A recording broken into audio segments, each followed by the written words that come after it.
Hi guys, DM Lytha here, and today I'm going to go over Roll20's new redesigned Toolbar UI, including their awesome new measuring tool.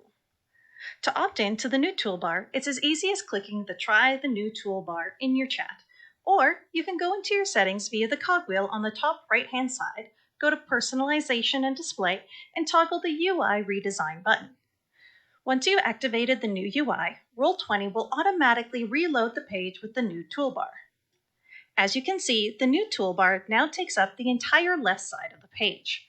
While this does take up more space on the window, it does allow you to collapse the toolbar, hiding it away until you need it again. Next, we'll go over each of the tools and how they work. The Settings menu. The Settings menu is an excellent new feature that allows you to change the opacity of the GM layer without having to worry about hovering over the menu. Once the menu has been opened with a simple click, you can use the slider to adjust the GM's layer's opacity. This menu also allows you to copy your game link to give to new players, toggle your dark and light modes, leave feedback on the new toolbar, opt out of the new UI preview, and finally, leave the game. Select and Pan tools. Next, we have the Select tool, which works exactly the same way as before. You select the tool by clicking on it, and then you use it as you normally would. Right under that, we have the new Pan tool. By selecting the Pan tool, you are able to drag around the map without fear of accidentally selecting a token or map asset and moving it instead. Drawing and Text tools. Unlike the old UI where you would have to hover over the tool, make your selection, and then from the pop-up menu, choose your colors and line size, you can now make all of your selections in the same menu. To open the Draw Tool menu, you just left-click on it, and it pops up with all your options available. From here, you can choose your drawing tool, colors, and line sizes. To close the menu, simply click on it again, and it will close, leaving the color and line size toolbar up so that you can quickly change them while drawing. This is especially important while drawing on the dynamic lighting layer, as it also includes the line type. You can easily swap between wall, one-way, and transparent lines without ever having to go back to the menu. The Text tool works the same way as before. You select the tool and the font toolbar pops up, allowing you to select your font, size, colors, and of course your bold and italic options. Once you've made your selections, you left-click on the map and start typing. Once you're done, right-click on the map and voila, you have your text. Spell effects and lighting tools. Moving on, we have the new spell effects tool. This cool new tool allows you to add animated spell effects to your games, bringing your games to that next level. To use the spell effects, you left-click on the spell effects tool, which pops up the spell effects menu. From here, you can choose which area of effect type you want and the animation type. For this example, we'll use explosion and fire. Now, you just left-click on the area you want the animation to take effect. Make sure to play around with the different effects as they all behave in different and unique ways.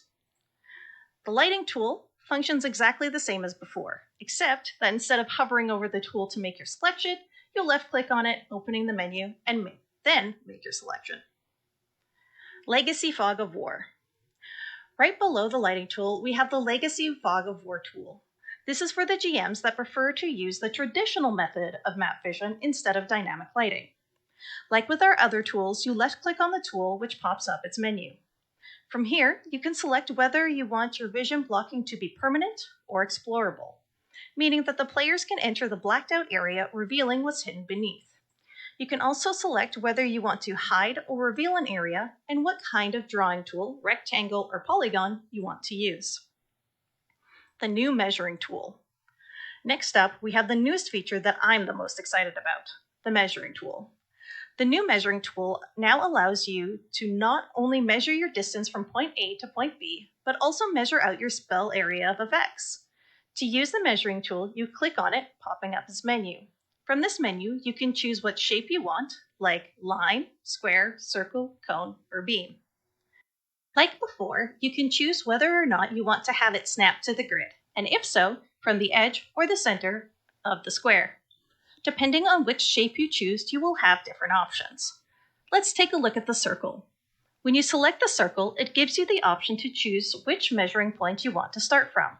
This allows you to measure from the point of origin, perfect for measuring an effect that uses a radius, or from the edge of a square, perfect for when you need to avoid hitting allies. You can also choose whether you want the area measured to be instant or linger. By selecting linger, the measured area remains on the map until you either delete it by left-clicking the delete button on the area of effect, or use the measuring tool again. Having your measured area linger, it allows GMs to be able to see which creatures are affected for a longer period of time on the map, making it perfect for when a fireball takes out an army of kobolds. The final option is broadcast to others. This allows you to hide your measurements from the other players, though, as before, not from the GM. The color of your measuring tool is defaulted to whatever color you've chosen next to your portrait, allowing everyone to be able to see whose measurements are whose. Turn order tracker and dice roller menu. Below the measuring tool, we have the turn order tracker and dice roller menus. To reveal the turn order, click on it and it pops open. The turn order is mostly the same except for a few new features that makes moving through combat a little bit easier. The first of these is the sort button. This allows you to sort everyone that is in the turn tracker in either ascending or descending order just by clicking the sort button, instead of having to go into the settings. They also added a token counter, which allows you to see how many tokens have been added to the tracker, and also a back button, which allows you to go back in the order just in case someone's turn was accidentally skipped. Below the tracker, we have the dice roller menu. As with all the tools, you click on it to open the menu, and from there, use the dice menu as before, selecting which die type and how many. The only difference with the new roller menu is that the GM roll is now a toggle switch instead of clicking it to highlight the option. The layer buttons. Finally, we have the layer buttons. Instead of having to hover over the menu to select which layer you want to work on, you just click the layer you want: token, GM, light, or map. This allows you to swap between layers more quickly, making your sessions move much more seamlessly. In conclusion, these new changes not only look nicer, but makes for a more enjoyable gaming experience for both GMs and players. I really hope that you found this video helpful, and honestly, I can't wait to see what else Roll20 has in store for us.